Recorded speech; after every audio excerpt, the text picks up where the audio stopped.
जय माता दी मित्रों, हमारे YouTube चैनल में आपका हार्दिक स्वागत है।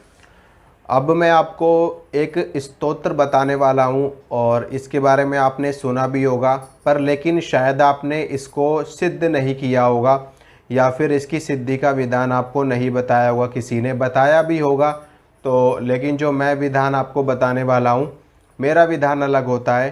तो सुनिए कैसे करना है इसको सिद्ध। तो जिस स्तोत्र की मैं बात करने वाला हूँ वो है राम रक्षा स्तोत्र। राम रक्षा स्तोत्र बहुत ही शक्तिशाली स्तोत्र है। इस स्तोत्र में आपके शरीर की सुरक्षा की जाती है भगवान राम के द्वारा, उनके स्वरूपों के द्वारा और उनके दूतों के द्वारा, उनके सेवकों के द्वारा, उनकी शक्तियों के द्वारा।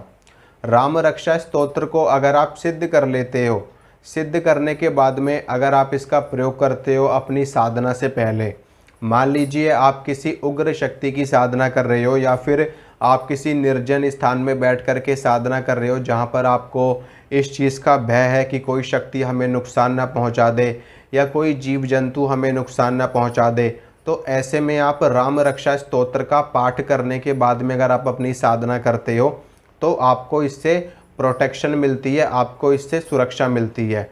देखिए, जितने भी ये जो सुरक्षा के स्तोत्र होते हैं, जो हमारे जैसे कि माँ दुर्गा का दुर्गा सप्तशती में अथ देव्या कवचम, यानी कि जो देवी कवच है, बहुत शक्तिशाली कवच है अपने आप में, उसके बारे में भी मैंने आपको बताया है। देवी का कवच है, भगवान शिव का कवच आता है, हनुमान जी का कवच है। हर देवता का अपना एक कवच होता है, एक सुरक्षा कवच होता है।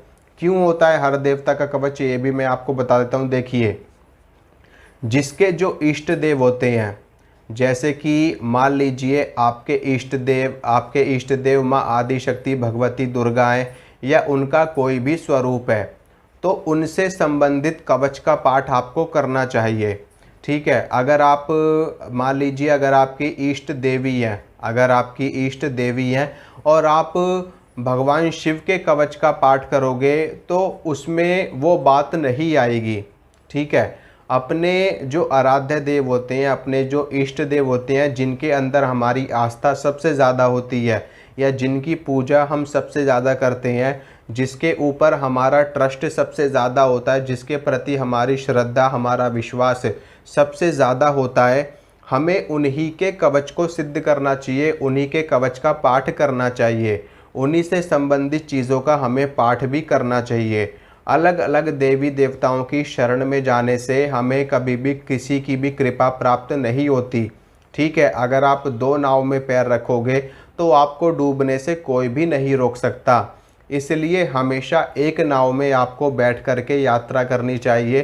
तो आप जिनको भी मानते हैं, चाहे भगवान राम को आप मानते हो, चाहे भगवान शिव को आप मानते हो, चाहे आप माँ भगवती दुर्गा को मानते हो, चाहे माता काली को मानते हो, चाहे भगवान भैरव को मानते हो, विष्णु जी को मानते हो, जिनको भी आप मानते हो, उन्हीं से संबंधित मंत्र का जप आपको करना चाहिए, उन्हीं से संबंधित कवच को आपको सिद्ध करना चाहिए, उन्हीं से संबंधित स्तोत्र का आपको पाठ करना चाहिए, उन्हीं से संबंधित अष्टोत्तर शतनामावली का पाठ आपको करना चाहिए, उन्हीं से संबंधित सहस्त्र नाम का पाठ आपको करना चाहिए। और अगर आपको कोई भी चीज़ मांगनी है, अगर आपको कोई भी चीज़ मांगनी है तो उन्हीं से ही आपको मांगना है। और भोग प्रसाद, अपनी पूजा पाठ, अपनी भक्ति श्रद्धा, सब कुछ आपको उन्हीं के चरणों में समर्पित करना भी है। ठीक है, यानी कि अगर आप कुछ करोगे तो उन्हीं के निमित्त आपको करना है और कुछ मांगोगे भी तो भी आपको उन्हीं से मांगना है। ठीक है, जिस प्रकार से आप अपने माता पिता की सेवा करते हो और अपने माता पिता की सेवा करते हो और अगर आपको कुछ चाहिए होता है तो आप अपने माता पिता से ही मांगते हो। ऐसा तो नहीं है कि आप अपने माता पिता की सेवा कर रहे हो और जब आपको कुछ चाहिए तो आप दूसरों के माता पिता से जा कर के मांग रहे हो, ऐसा कोई भी नहीं करता। तो इसीलिए हमेशा अपने इष्ट की ही सेवा करनी चाहिए और अपने इष्ट से ही हमें मांगना भी चाहिए। तो भगवान राम जिनके इष्ट हैं उनके लिए राम रक्षा जो स्तोत्र है वो बहुत ही अच्छा स्तोत्र है सुरक्षा की दृष्टि से। सुरक्षा, देखिए आज के समय में सुरक्षा बहुत ही ज़्यादा ज़रूरी है हर व्यक्ति के लिए। और सुरक्षा सिर्फ शत्रुओं से सुरक्षा की बात नहीं हो रही या फिर जो दुष्ट आत्माएं होती है उनसे सुरक्षा की बात नहीं हो रही। हर चीज़ से सुरक्षा होनी ज़रूरी है। अगर आपके शरीर की सुरक्षा नहीं होगी तो रोग आपके ऊपर हावी हो जाएंगे। ठीक है, किसी भी बीमारी से लड़ने के लिए हमारे शरीर की रोग प्रतिरोधक क्षमता अच्छी होनी चाहिए, तभी आपके शरीर की सुरक्षा होगी रोगों से। तो यहाँ पर भी आपको सुरक्षा की ज़रूरत है। आपको अपने शत्रुओं से भी सुरक्षा की ज़रूरत है, आपको भूत प्रेतों से भी सुरक्षा की ज़रूरत है, आपको जीव जंतुओं से भी सुरक्षा की ज़रूरत है, आपको जो आपके छिपे हुए शत्रु हैं उनसे भी सुरक्षा की ज़रूरत है। तो ये जो राम रक्षा स्तोत्र है ये हर प्रकार की प्रोटेक्शन आपको प्रदान करता है, हर प्रकार की सुरक्षा आपको प्रदान करता है। ठीक है, और अगर आप इसको सिद्ध कर लेते हैं तो सोने पे सुहागे वाली बात है। और सिद्ध करने के बाद में तो ये इतना अच्छा काम करता है ना कि आप खुद भी हैरान रह जाओगे इसकी शक्ति को देख करके। बस इसको सिद्ध कैसे करना है वो विधान में आपको बताता हूँ। और सिद्ध करने के बाद में इसका सिर्फ और सिर्फ एक पाठ आपको नियमित रूप से अपनी पूजा से पहले करना है। यानी कि जब आप स्नान करने के बाद में शुद्ध वस्त्र धारण करोगे और वस्त्र धारण करने के बाद में जब आप अपने पूजा घर में जाकर के पूजा स्टार्ट करोगे धूप दीप जला करके, तो आपको अपने कवच का पाठ करना है जो आपने सिद्ध किया है, यानी कि ये राम रक्षा स्तोत्र का पाठ करना है। उसके बाद में आपको अपनी आगे की पूजा आराधना शुरू कर देनी है। ठीक है, तो इसको सिद्ध करने के लिए ये जो नवरात्रि का समय चल रहा है ये बहुत ही उत्तम है। नवरात्रि में आप इसको सिद्ध कर सकते हो और मात्र 11 दिनों में आपका ये कवच, ये स्तोत्र सिद्ध हो जाएगा। राम रक्षा स्तोत्र आपका मात्र 11 दिन में सिद्ध हो जाएगा। अगर आप इसको नवरात्रि के पहले दिन से करते तो ये आपका दशमी तक, यानी कि दशहरे तक आपका सिद्ध हो जाता पूरा।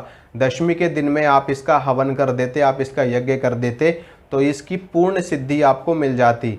लेकिन अभी भी अगर आप इसको शुरू करते हो नवरात्रि में, चाहे आप अष्टमी को करो, चाहे आप नवमी को करो, चाहे आप अभी कल से कर दो, चाहे परसों से कर दो, नवरात्रों में आपको इसको शुरू करना है और 11 दिनों तक कंटिन्यू आपको इसको करना है। ठीक है, 11 दिनों तक कंटिन्यू करना है। जिस भी दिन से आप शुरू करोगे उस दिन से लेकर के 11 दिनों तक कंटिन्यू इसको आपको पढ़ना है, क्योंकि ये वैसे भी शुक्ल पक्ष का समय चल रहा है। तो शुक्ल पक्ष में आप इसको सिद्ध कर लोगे तो बहुत ही ज़्यादा अच्छा आपके लिए रहेगा। नहीं तो फिर आप इसको सीधा दीपावली पर सिद्ध करना। अब या तो इसमें कर लो नवरात्रों में, नहीं तो फिर सीधा दीपावली पे। तो इसके आपको रोज के 11 पाठ करने हैं, राम रक्षा स्तोत्र के रोज के 11 पाठ करने हैं 11 दिनों तक। आपका ये सिद्ध हो जाएगा और आपको लास्ट में 11 पाठ से हवन भी इसका कर देना है। ठीक है, 11 दिनों तक 11 पाठ इसके करने हैं राम रक्षा स्तोत्र के, और 11 पाठ से ही इसका हवन करना है आपको 11वें दिन ही। ठीक है, और आपका ये जो राम रक्षा स्तोत्र सिद्ध हो जाएगा। उसके बाद में आप इसका प्रयोग कर सकते हो।